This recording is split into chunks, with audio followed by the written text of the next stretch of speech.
Catherine the Great, a name synonymous with power, luxury, and grandeur.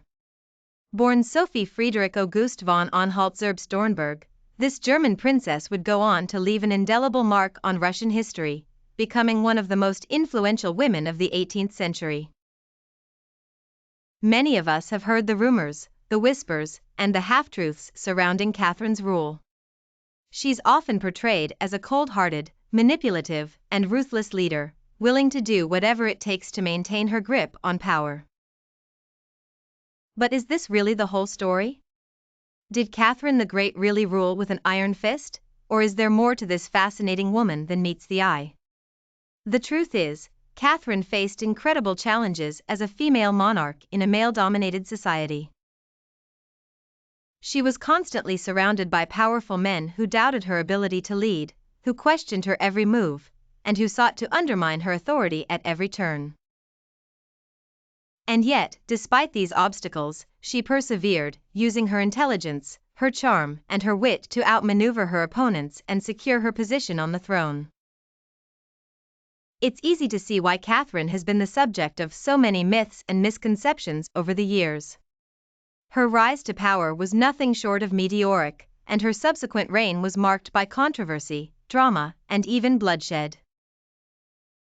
But what drove this complex, multifaceted woman to make the decisions she did? In many ways, Catherine's early life set the stage for her future success. Born in 1729, she was raised in a small German principality, where she received a top-notch education and was groomed for a life of royal duty. But it was her marriage to Peter III, the grandson of Peter the Great, that would change her life forever. The Russian monarchy was in disarray when Catherine married Peter in 1745. Peter's aunt, Elizabeth, had seized the throne from her nephew, Ivan VI, and was ruling in his place. But Elizabeth was childless, and it was clear that Peter would eventually inherit the throne. Catherine, meanwhile, was young, ambitious, and determined to make a name for herself in her new adopted country. The political landscape of the time was treacherous, with powerful nobles and advisors vying for influence over the young couple.